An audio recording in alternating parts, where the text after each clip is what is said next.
चला आज आपण एका कडधान्याची भाजी करूया। म्हणजे कुठल्या तर मोड आलेल्या मुगाची भाजी करूया। त्याचं मी तुम्हाला आधी नेहमीप्रमाणे साहित्य दाखवते।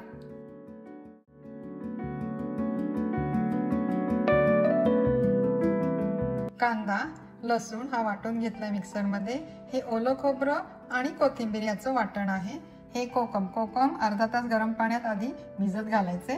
नेहमीप्रमाणे मोड आलेली मेथी, जिरं, मोहरी, कढीपत्ता, हिंग, हळद, मीठ आणि फोडणीसाठी तेल आणि मूग।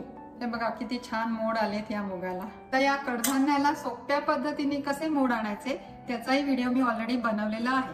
तो जर तुम्हाला बघायचा असेल तर इथे क्लिक करा। नेहमी मी तुम्हाला इन्स्टापॉट मध्ये रेसिपी दाखवत असते आणि सांगत असते की असंच तुम्ही रेग्युलर प्रेशर कुकर मध्ये पण करू शकता।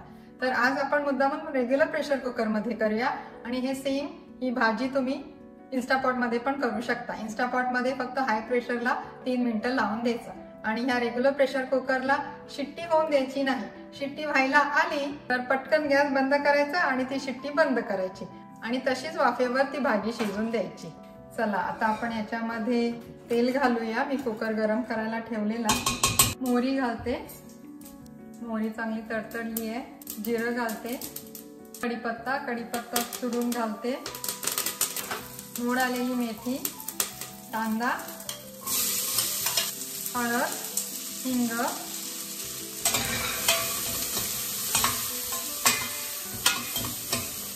लसूण घालून घ्यायचं। लसूण, आलं घालते त्याच्यामध्ये। मी इन्ग्रेडियंट सांगितलं तेव्हा आलं राहिलं होतं तर ते घालायचं। आलं चांगलं हलवून घेते।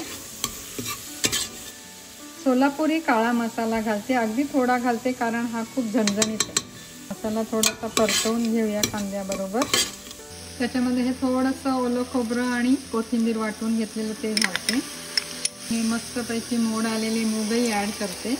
हे 2 कप मोड आलेले मूग आहेत।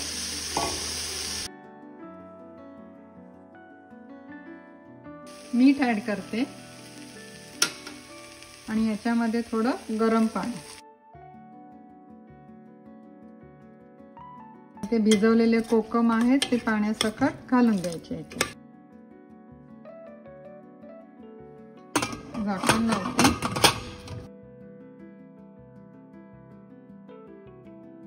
आता बहुतेक शिट्टी होईल असं रेडी राहायचं। उलटं देऊन शिट्टी अशी दाबायची, गॅस बंद करायचा आणि लगेच झाकण उघडायचं नाही। ते मूग वाफेवरती व्यवस्थित शिजतात। जास्त शिट्ट्या द्यायच्या नाही, नाहीतर एकदम मुगाची भाजी गिजगिज होईल। चला आता 20 मिनिटं झालेली आहेत। बघते आरामात झाकण उघडतंय का। उघडते आणि मूग चांगले शिजले पण आहेत। हलवून घेते जरा चांगलं आणि तुम्हाला काढून दाखवते।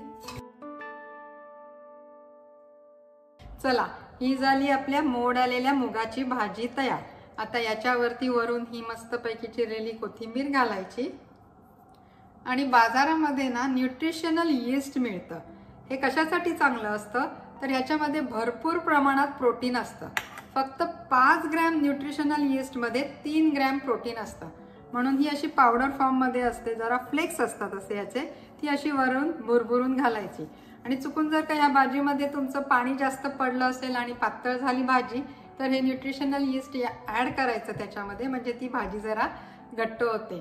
आणि मी आणि माझा नवरा पण आम्हाला दोघांनाही आवडतं की वरून असं बारीक चिरलेला कांदा घालायचा, थोडंसं लिंबू पिळायचं आणि नुसतीच अशी भाजी खायची।